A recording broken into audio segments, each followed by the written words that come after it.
My team at East Films is going into production this summer on a Vietnam War period film, and it's made by Vietnamese filmmakers, entirely shot in Vietnam, called Picturehouse. And our team needs your help. Award-winning director Nguyen Vo Nghiem Minh brings his most personal film to life, a coming-of-age drama inspired by his childhood in Vũng Tàu, where his family ran a movie theater, screening films from all over the world. Our Indiegogo campaign is live through April 30th, and it's a date that marks the 50th anniversary of the end of the war. Your contribution will help this incredible story to the screen. Please support Picturehouse today by clicking on the links below to the campaign shared in the description. Welcome to the Viet Cinema Canon. Co-host on this sub-series of the Vietnamese podcast is Anderson Lay. He's a partner of mine at East Films. Can you tell us a little bit about the Viet Cinema Canon? You think of film canons like the French New Wave, the new Hollywood in the 1970s of like the Francis Ford Coppola's, Paul Schrader's and whatnot. And I think for us as Vietnamese, it's really exciting to see our emerging Viet Cinema Canon when you have films being made in Vietnam, the industry is booming in Vietnam, local films being made, and also movie theaters being built. The theatrical experience is very vibrant in Vietnam. Box office streets are very high.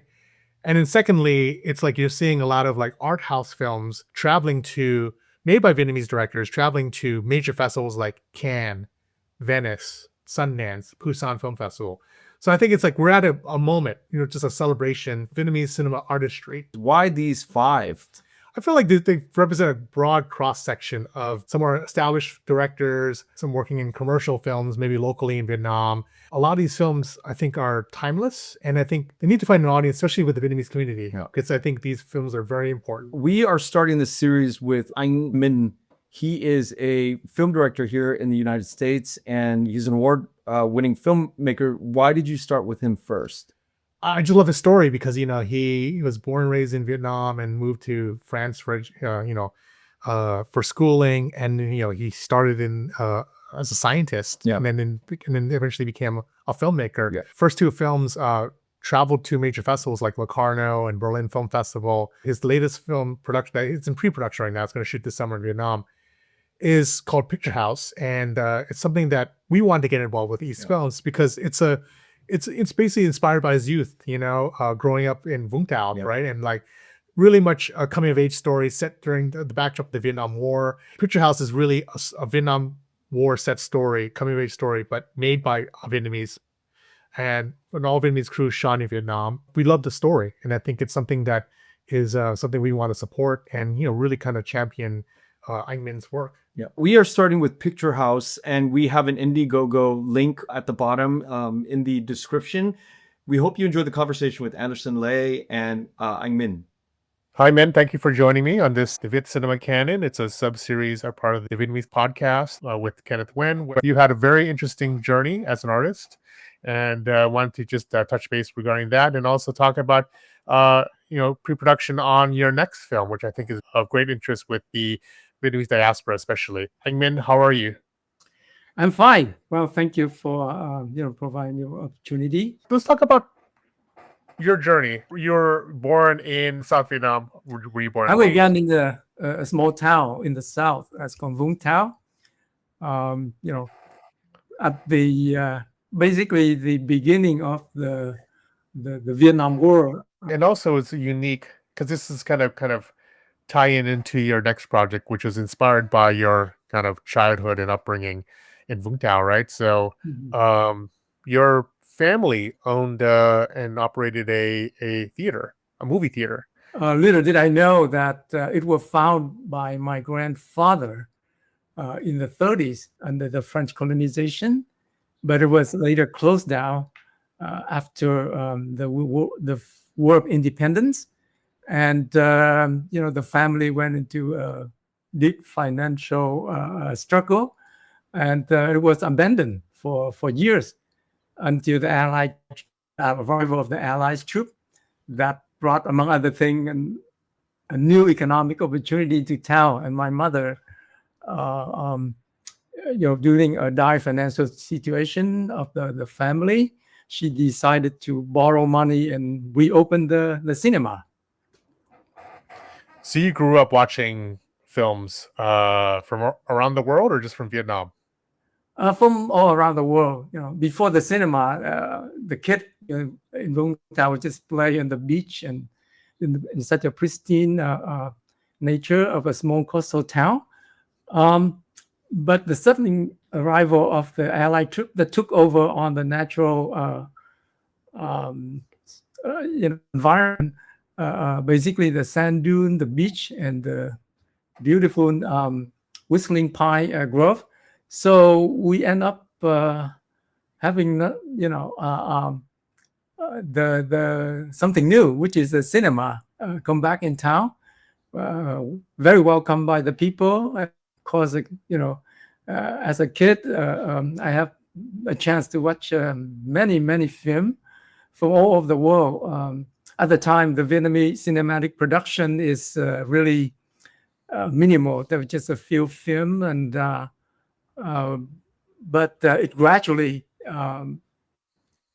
built up and prosper toward the end of the war, until the very end, and where there's no longer safe to project it film. So basically, it allowed me an opportunity to be able to cinema when I was still very young. We'll touch on that regarding your next film, because again, your upbringing really inspired story of your next film. And then you didn't start your career as an artist or a filmmaker. No, I am a physicist by training, and I was fascinated with science for many years. But gradually, I started to realize that in natural science, such as physics, no matter how beautiful a theory you can come up with, but if it's not verified with experimental data, it will be, totally disproved, and there's no value into it. Right. It was negated by nature, and then that's it. Whereas, as I discovered the liberal arts, I feel like there's no such thing that have the overwhelming power on your work, and it may be appreciated by some and disliked by other, but it's still totally your work, and I'm kind of fascinated with that, so I decide to give it a try. You became a working physicist, scientist essentially, and were you working in the field, in the sciences, as a career physicist for many years? And when did you decide to change trajectories in your life path? Well, it come gradually. I have, as the particular experience I have in my childhood, exposing to films, it's maybe dormant inside and just waiting for opportunity to come back. When I have my son, my first child, it's such a life-changing experience. During that time, my father was on the last, stage of his life. It's great, ill, and looking at my son growing up and my father kind of dying, I start to have, quite a few reflection about things that I have never thought of before. And I decided, to give filmmaking a try. So I started taking class at the UCLA Extension, not the regular film school like other people, because I'm still working during the day. And I started to write a screenplay, a few of them before I start Buffalo Boy, which is inspired by a short story by a Vietnamese writer. It's called Scent of the Camel Forest by Xuân Nam, because I found in it something that I can't, kind of reflect what I'm going through, and the fascination with water, which I've been working on as a physicist too. Okay, so before we touch on Buffalo Boy, so when you decided to change gears and into become an artist, I mean, I'm sure you had a conversation with your family, with your wife, to say, "Hey, I'm not going to be a scientist anymore." And and is that cool if I become an artist, Well, a filmmaker, and can pursue that path? well, I would say I've been very lucky that my wife has a very open way of thinking, and Right. as the time she started to find a job that can support the family, and she have very open to my crazy decision. And at first, I thought that maybe I just give it a try. If it doesn't work out, I can always go back Right. to work. So I still continue teaching physics part time at the local college, and as I explore filmmaking, and luckily the screenplay of Buffalo Boy were accepted or selected by what's it now called? Film Independent. It used to be the IFP West, Yes. which is based in Yes. New York, but they have a branch in IFP West. So they have a screenwriting workshop, and I submitted it, and it was accepted. So, and then Great. from then I get to know people in the Rotterdam, the film lab over there, and Cinemark. yeah, the Cinemark, exactly. Mhm. And so then I met I also got accepted into a screenwriting workshop in France at the time called Equinox. And through those two organizations, I met with the producers. So it's kind of I think that thinking back, I was very lucky to get on that kind of support that helped me to learn a lot on the first project of mine. I mean, to be frank, Angmin, like it's even though I watch films, I'm a curator. I've been, I attend film festivals. I basically, are in the film criticism space, but I can never write a script. I don't have those brain skills, so to speak, to write a script. I mean, it's not something that you can pick up quite easily. So what was the kind of trial and error? What was like the fact that you were a physicist, working physicist, and then you basically had to switch gears to another field altogether to write a script. Was it a lot of trial and error? Was there a lot of writing block? Was there a writing block? Was it your skill set that you learned in the sciences that help you to basically exercise those muscles to write a screenplay? Well, my skill set basically because I didn't know anything about filmmaking. So in Vietnamese, there's an expression "biết không sợ súng." That means that when you don't know what you're doing, you have no fear. Yeah. So I just launch into it. I just dive into it, and without any thought, or much thought. And I learned as I go. And the workshop that I've mentioned by Film Independent and Equinox in France that helped me a lot to reframe the subject that I want to talk about to in my first film. And you learn as you go. Again, maybe I have the luck of knowing nothing. Right. So I feel very free and just take on the risk. Yeah, no, I champion, there's a lot of like resources and labs and programs, artist development programs out there for independent filmmakers. And, I find it astonishing. I talk to film students all the time, and I always say you have to do the research to find these programs and submit to them and whatnot. But and this is like when you were developing this, like in the early to mid 2000s, right? So how did you find out about Film Independent? How did you find out about Equinox? How did you find out about Cinemart? Where did you start? Well, I have enjoyed watching film because as a boy I have the chance to watch a lot of film from around the world, and my interest in the world cinema remained with me even though I work in physics. I still very often go see film and read film critics and whatnot.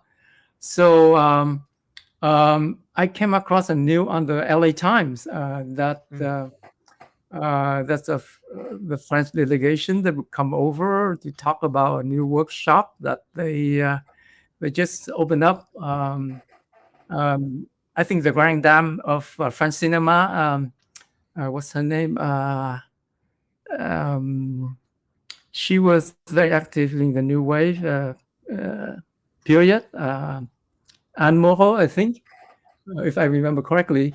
She came with a few others, the artistic director of the Equinox workshop, and they came and presented their new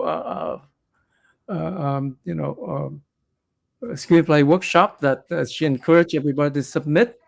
And I was there with just because I don't know anything else yet, and so I decided. Was it Agnes Varda? Was it? No, not Agnes Varda, the filmmaker, but the actress, Moreau, I think. Jean Moreau.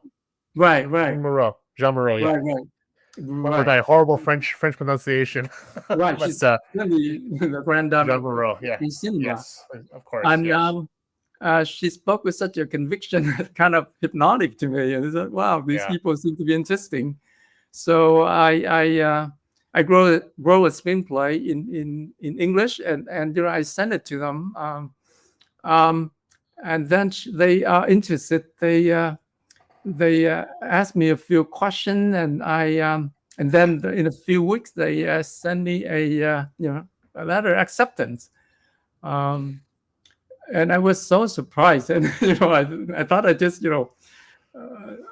give it a try without much expectation. So it was a workshop that happened in a French castle in the Bordeaux area with a lot of good food and wine at night. It's late in the night, and the advisor come from all over the world, from the U.S., from Germany, from India, and others. So it was such an opportunity to get to know people. And at the time, there was a Belgian project, and they invite on the producer to come over to talk to the advisor as well. I don't have a producer yet, so and happened that the Belgian producer, when they came, they heard about the screenplay, and they, on the last day when we were waiting for the train back to Paris, he asked me if he can read the screenplay, and I said sure. I just gave him a hard copy, and I went back to Paris, tried to get meeting with the studio that Equinox suggested, and within a week or so, he called me back. He said that he want to meet me in Paris to introduce me to a French producer that may be interested in the project as well. And so it happened, and I went back to California, down here for months. And during that meeting, they also want to see my short film, which I met when I was at UCLA Extension. And after watching the short film, the French producer told me that they don't like my short film at all. But they will read the screenplay anyway, because the Belgian producer seemed to very excited about it. So I went back without much hope. But then in a few weeks, they sent an email that they said they want to co-produce the film, and the rest is just history. That's great. I mean, like in Buffalo Boy, you eventually shot it in Vietnam. I love the film. It's taking place in the 1940s, right, during French colonization, I believe, and it's kind of a road movie in the sense of. Can you give maybe just a quick log line of what Buffalo Boy is about? Buffalo Boy is a journey of a young boy in the process of discovering himself, basically.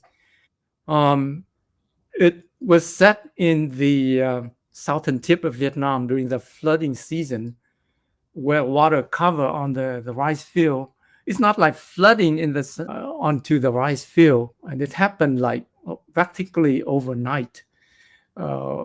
So it destroyed, it submerged on the lands and killed on the grass, which is the food for buffalo for the buffalo that the local people use to till the land and doing other chore.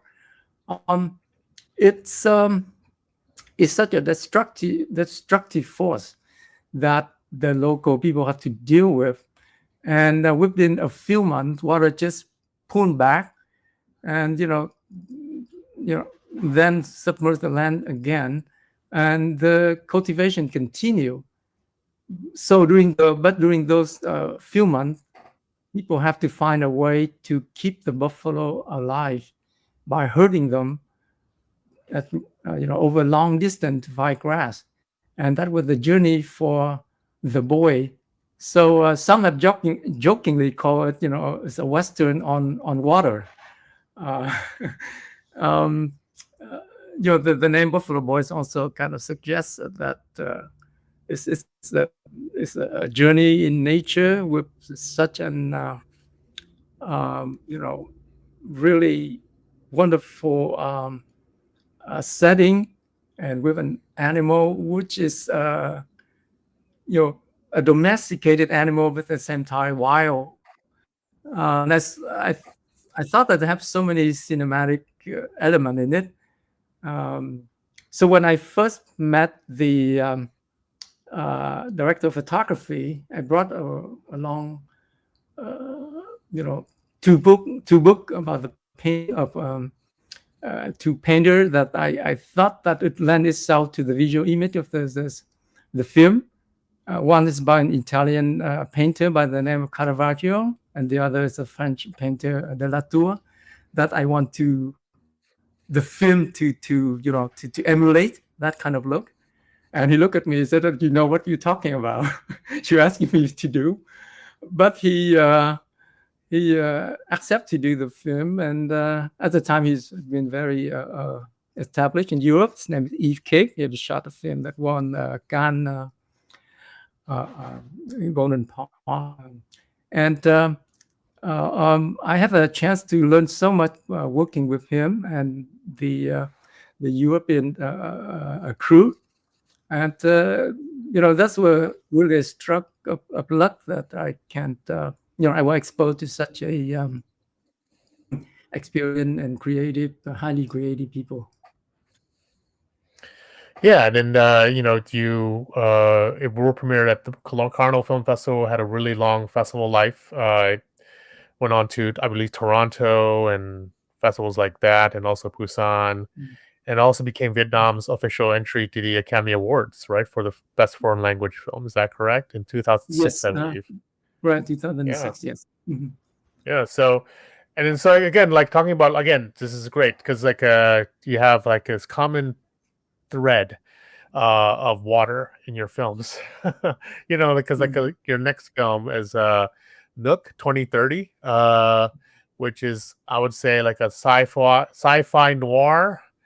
Takes place in the year 2030 on the along the Mekong Delta, where basically there's the sea levels have completely risen and people primarily live on boats and little shanties, like floating shanties and whatnot. And what brought you to your kind of artistic journey to this next film of making a sci-fi film? You never see sci-fi films coming out of Vietnam, so maybe kind of briefly explain about that.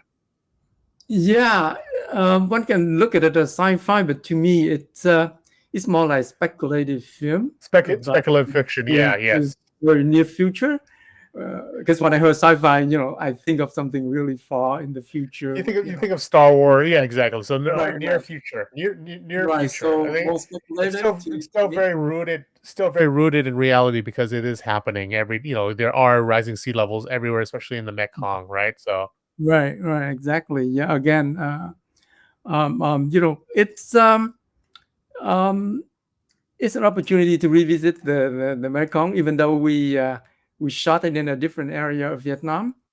But at the origin, it went back to my science background. I've been working, with in physics, where I have a chance to deal a lot with ocean for totally different application. I'm not going to discuss about, but that allowed me a chance to study the ocean, and through there, I was fascinated with the fact that ocean cover 3/4 of the surface of the earth, where the part that we live on, a human being, it's only less than a quarter. And so it becomes something that omnipresent, something that a lot of our life depending on, directly or indirectly. And in the during that time, I will also were exposed to at the time it's just a pure theory by scientists at the UC Irvine, who discovered what he termed or predict as a global warming, and it turned out that it become more than just global warming. I think the more appropriate term would be global climate change, where the Earth cannot, of course, it's due to the heating up of the atmosphere and the ocean water, but it can cause the temperature to fluctuate wildly. So we can have period of very hot and also followed by the period where the temperature drop substantially in some part of the world. So that wide fluctuation caught my curiosity, and way before the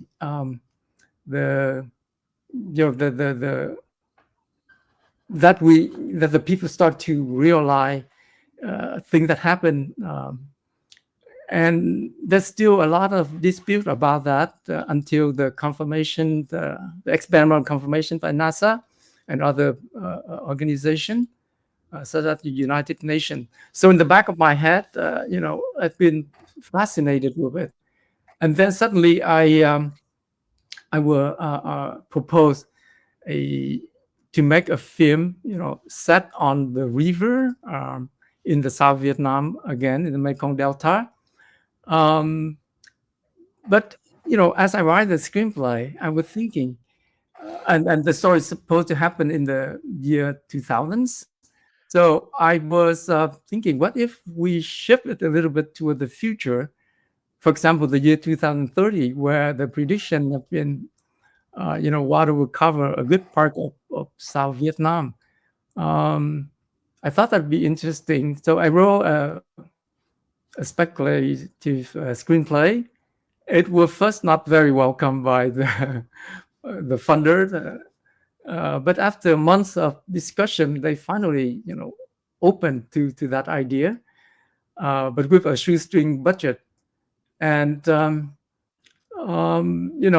come the fear of how do I realize such a film, such a vision with a shoestring budget. It was really a fraction of the budget of Buffalo Boy that we shot the film before.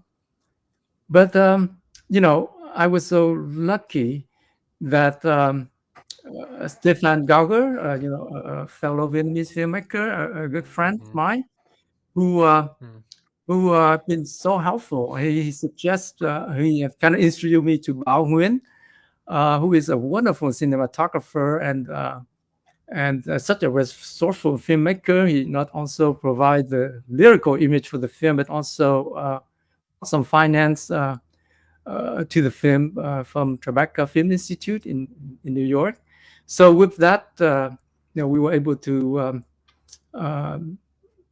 finish the post-production and bring the film to Berlin as an opening film for the panorama section.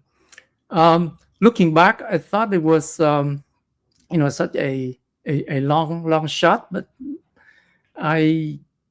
I'm not certain how it will be received by the people. But as the film go on, there's a lot of critique, in either way. But they love it or hated it. But it's, to me, it's still a opportunity to shift my vision from the year 2000 to 1930 in Vietnam to 2030. So over a span of about 100 years and still staying on the subject of water. So I thought it kind of a wonderful opportunity.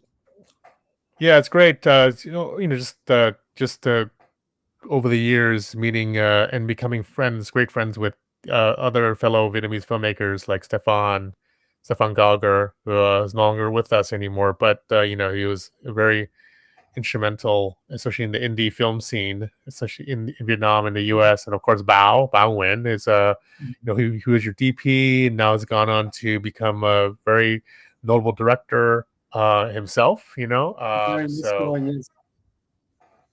Yes, exactly. So it's like, and I actually attended. Yeah, I was actually in Berlin when I saw the it opened there at the Panorama sidebar in Berlinale, which was fantastic to see. It was just to see a speculative fiction film coming out of Vietnam. Was very astounding to me. It's just really what kind of genres? I mean, he was like. In particular, in film, what kind of genres do you personally love? For Nook 2030? No, just in general. Oh, in general, what is the genre that I really don't have a particular genre that I'd like to work on. I just follow whatever I feel like. It just happened that Buffalo Boy and Nook 2030 were kind of a journey of it's like a coming of age story in both theme in a sense, and but as much as they are similar, they are very different too. One following a young boy in the process of being a man, the other one is a young woman in the discovery of her attempt to discover the mystery about the death of her husband. Both were set on the water, but at the same time dealing with a very different subject. And I maybe I can easily get bored by the genre film, and I try to to explore different kind of different genre. But at the end of the day, I think that we make film because there's something particular about the subject that resonates with you, and that make the writing of the screenplay bearable. As you mentioned, so hard to write a screenplay. As a filmmaker, I want to be able to jump in and work with actors and find locations and shoot it. But I think the first step of screenplay writing, back to your first remark, was such a painful but wonderful period of filmmaking. I also enjoy the editing, actually, at the end, that where you really reshape your story and you at the time to forget the screenplay and moving on with really working with the image that you have, like writing with image, like as some say. So yeah, it's just I felt like the more you do it, the more you discover. Sure. And like in addition to your first two films, you say coming of age, you say these are protagonists, the heroes of your story, so to speak, who are also on a they feel very against the world, or maybe alone in their pursuit for truth, or pursuit for to fulfill their journey. I think it's like very interesting to see these commonalities, common themes in your films, so aside from the water the water theme as well. But this kind of leads into, I think, which is interesting, your next film that you're working on, called Picturehouse, right? So again, this is the film that's inspired by your upbringing in Vũng Tàu, with your family's business running a movie theater. Why gravitate towards? I mean, obviously because it's inspired by your life. What was the tell me more about kind of like the the process of getting Picturehouse off the ground. Mm-hmm. Yeah. Oh, let me turn off the.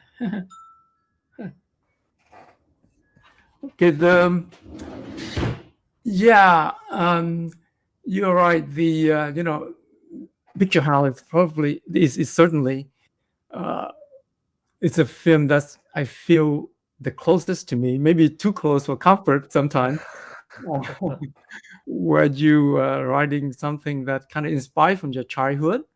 I think that I've carried it inside me for so long, but I never felt like I'm ready to tackle it until after making the Buffalo Boy, and then later Nook 2030. It's I have maybe developed further as filmmaker, and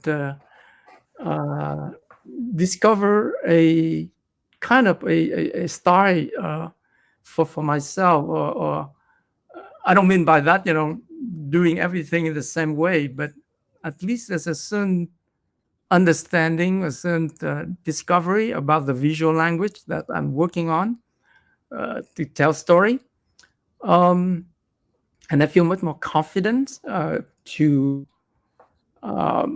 tackle this subject, even though a subject it's very sensitive, in the sense that it's so close to me myself. But at the end of the day, Picturehouse is a fictional film. It's not a autobiography, even though I draw so much from my personal life.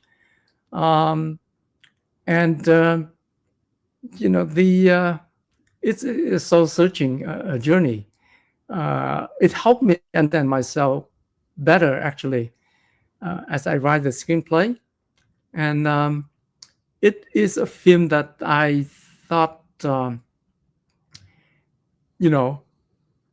I would take a lot of risk doing it at the risk of my own,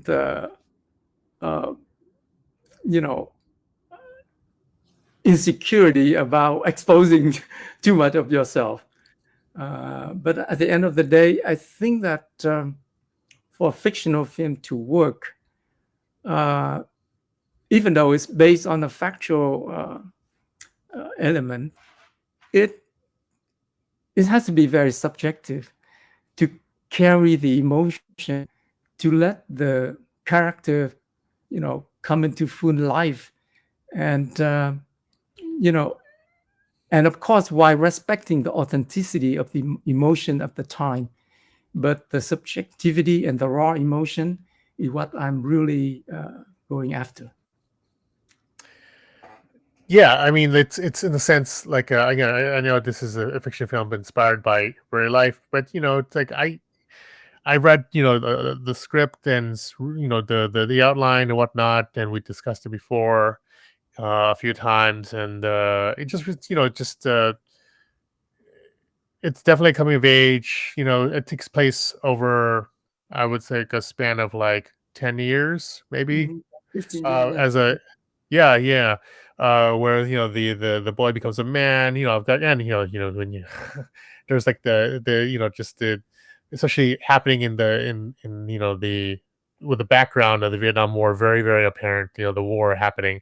There's like looking at the kind of family dynamics of running a business, the magic of cinema, in the sense that the various films that are playing in the theater, kind of like the carnival barking of exciting the people, the townsfolk to go see this new film from Japan or from France. I love that kind of stuff. But also, as as the film progresses and the main character gets older, into his teenage years, is also the sexual awakening part as well, and so it's just I mean, for me, it reminds me of some great films, like Cinema Paradiso or My Life as a Dog. These are films that I absolutely love.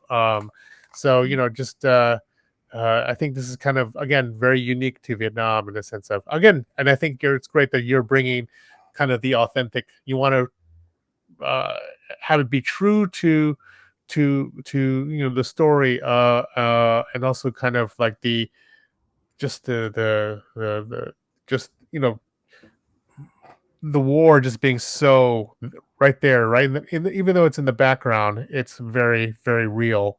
And there's a lot of kind of the geopolitics that are happening that are affecting the family, affecting this boy's life, right? So, and also the close knit friends that that he has, right? So, I think there's a lot of drama, a lot of comedy, but like just talk about, like, again, touching back to my earlier comments about kind of growing up with living especially in the movie theater. These are films that inspired you. What were some of the films that inspired you, that you loved? Like, I mean, I think cinema is magic. There's a magic, like storytelling is magic, so what were some of the films that inspired you growing up? I remember the most, the film that was reopened the cinema. It was set in at the Tet, the Lunar New Year, which should be here for us. My mother borrowed the money, as I mentioned before, to reopen the cinema, at the Tet. And the first film was Seven Samurai by Kurosawa. Okay. Of course, it's such a classical storytelling, so powerful and captivating, and excite the townspeople. It was well embraced by the local people amid the war outside. As we watched the film later on, the sound of the battlefield resonate from far away. Still was always a part of the sound of any film that we watch. But the metaphor about the good guy versus bad guy, and was always there as you watch the film, which I'm not going to reveal too much now. But it's but as a boy, it mostly it was seen from the viewpoint of a kid, an 8-year-old kid. So the question of geopolitics and all that was beside the question. It's not it's not something that a child at that age aware of. It just, of course, going on, and was so moved by on the action, but at the same time, the film was very varied. It spanned from Japanese samurai to Hollywood, classic, golden age of the 60s, from the Western, and to other genres that were developed and well, embraced by the Vietnamese people, to the French New Wave, to Hong Kong martial art, etc., and even Indian mythology film.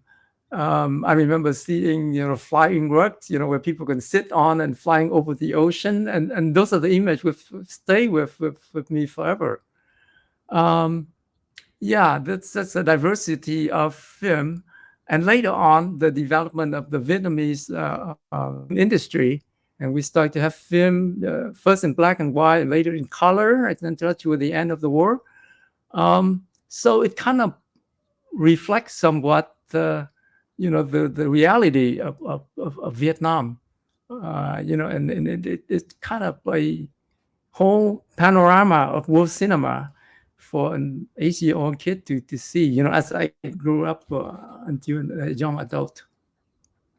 So these films, I mean, again, like now everything's digital, but back then, everything was on 35 millimeter film, right? So on celluloid, it was very difficult. There's much more loud tasks, a lot of steps to acquire films and ship them, and basically, 50-pound canisters and whatnot in film projectors. These are, I mean, if the brunt of the films that were shown in your movie theater were foreign, how did the Vietnamese audience watch these films? I mean, I assume there weren't a lot of Vietnamese subtitles because but was it what was the process of the translation and whatnot? Yes, during the colonial period under the French government, all the film were imported into Vietnam via France, mostly European film and the film from the other part of the world. So it happened that some films, such as the Magnificent Seven, which is a remake of Kurosawa Seven Samurai, was screened with the French soundtrack. It was dubbed in French with the Vietnamese subtitle. So as a boy, when I watched that, I thought the tradition of cowboy were actually French. I see Nguyen Bring to speak French fluently. Yeah, your brother. For a kid, that was, of course, you don't know any of the background information. So it's a beautiful world that you imagine, and I think it's when I later found out that one, it kind of destroyed somewhat the myth that I have lived with over the years. The French and the cowboy was a French tradition. But anyway, beside that, you mentioned about the physical medium was the 35 millimeter film, which does, now when I look back, I found like, the black and white film and even the color film with a very particular palette of film that is very different from digital that we have nowadays. I have the chance of making Buffalo Boy, my first film, shooting in 35 millimeter. And every time I watch it again on DVD or, even though it already converted to digital, it's still, the color palette is still there, and the dynamic range is somewhat, hurt so much by the compression, but still I can see it's so different from digital. It has a certain texture to it, a certain, atmosphere that carried by that technology, that digital. I don't ever think that digital should simulate film. Film, actually another technological way to record image. Digital and film are different way of recording image, but none of them can be claimed to be more real than the other. Film is another abstraction, is another way to render the reality, but somehow it makes you to respond differently to it. And back to the film I'm going to shoot, it's supposed to be the kid experience cinema through film, and film plays such a strong presence in the film, in Picturehouse, that for kids it's much more physical, much more easy to grab than if you try to explain how digital recording and projection to a kid at the time.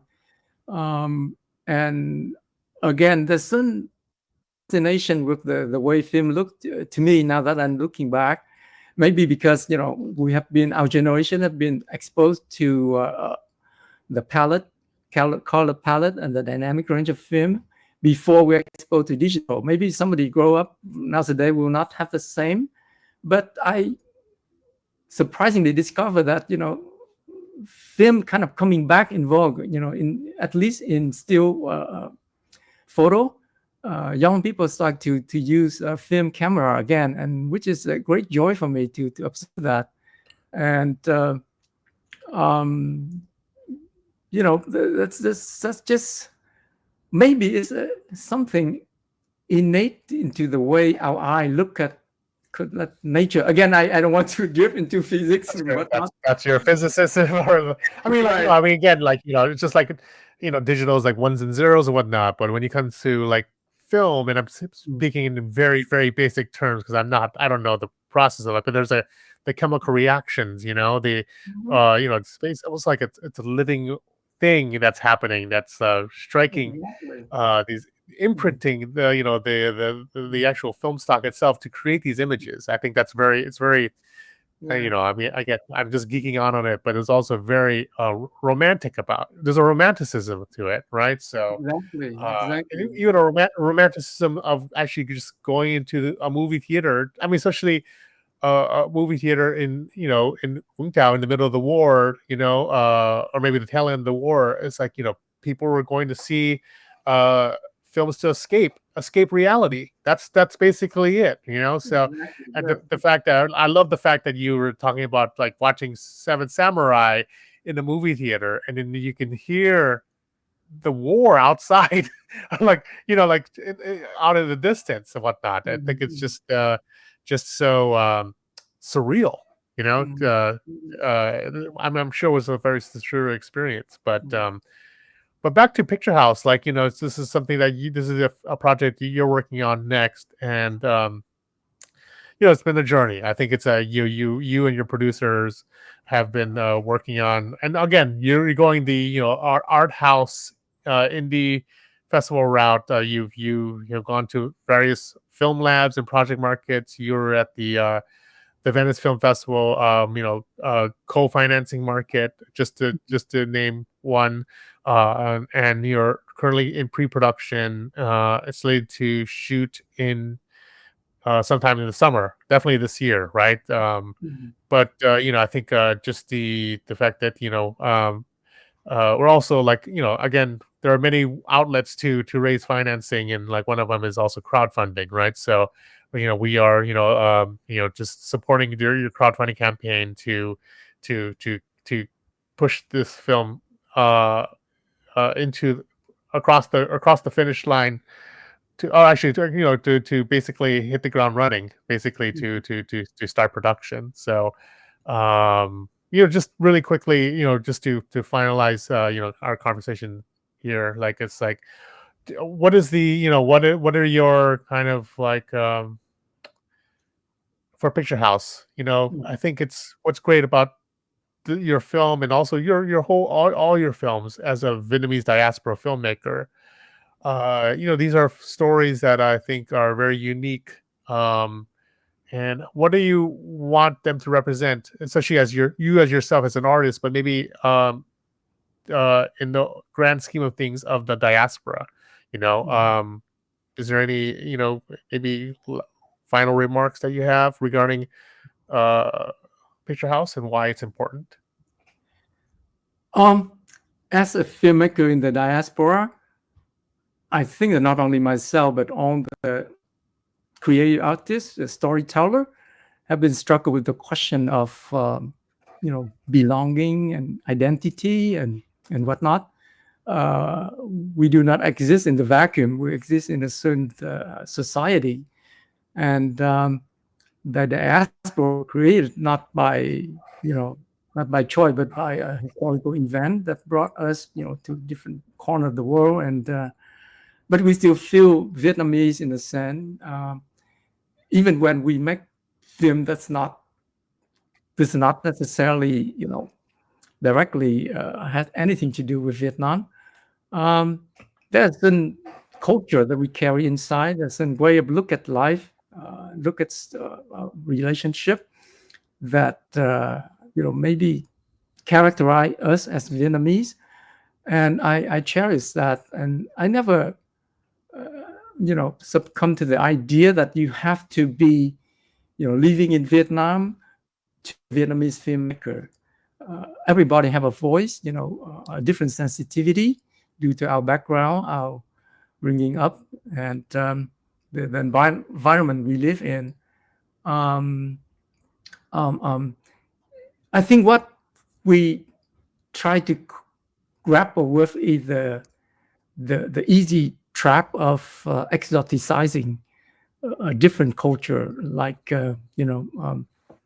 if I would like to make a film about India, for example, I feel like I would be very easily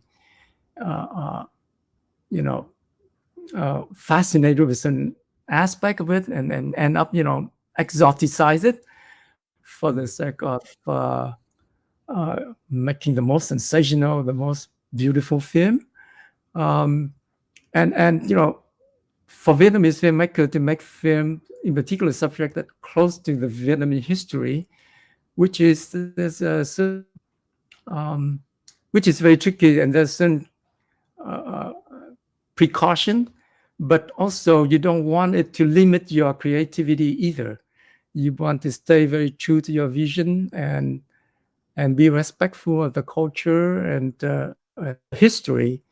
I don't want to make a political film. I don't want to push a certain ideology against other. In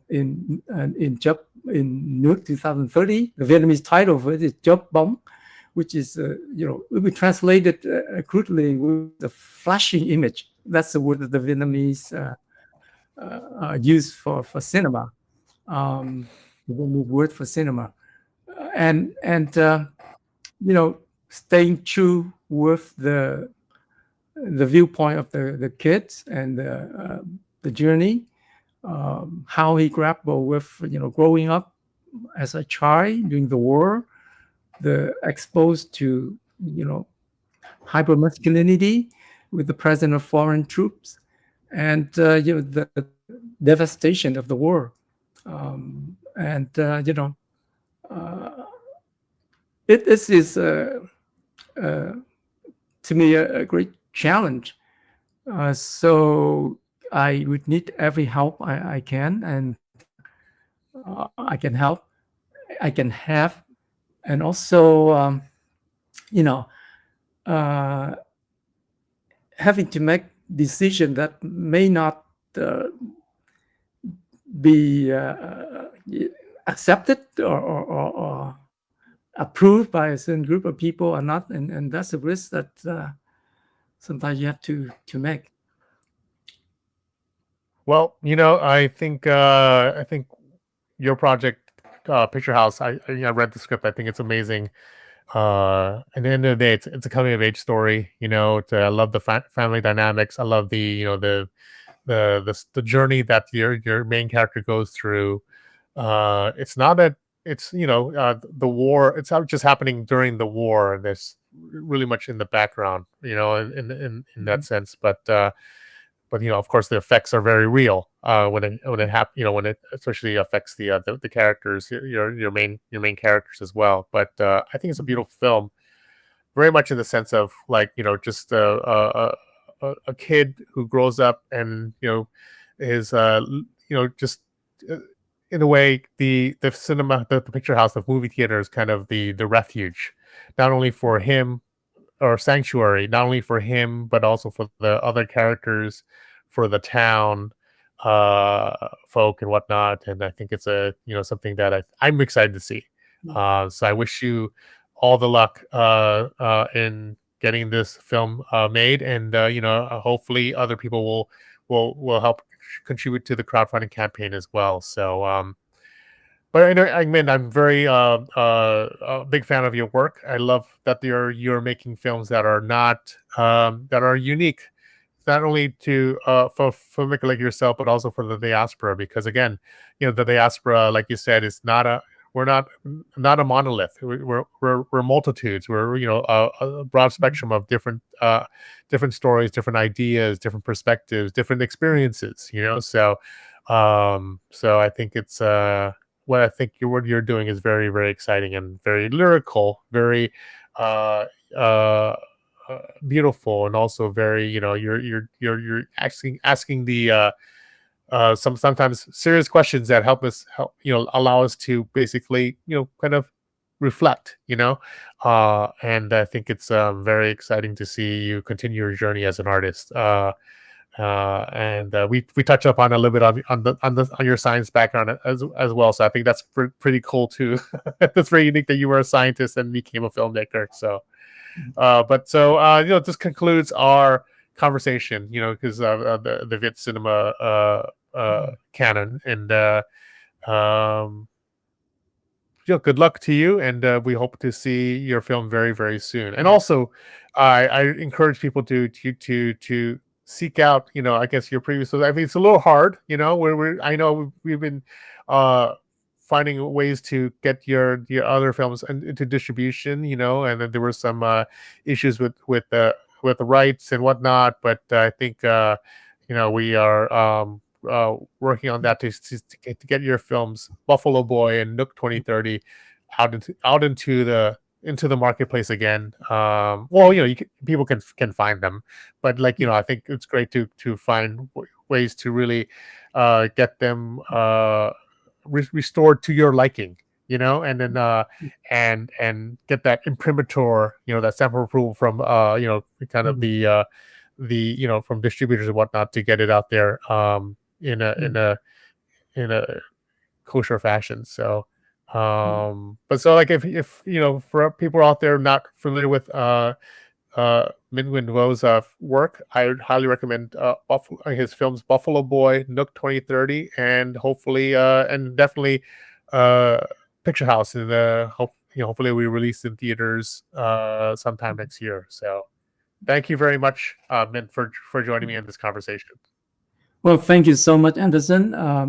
As a filmmaker, we really could not exist, without people like you that provide us with a mean to reach the community, and also to sometimes honest about what we are doing.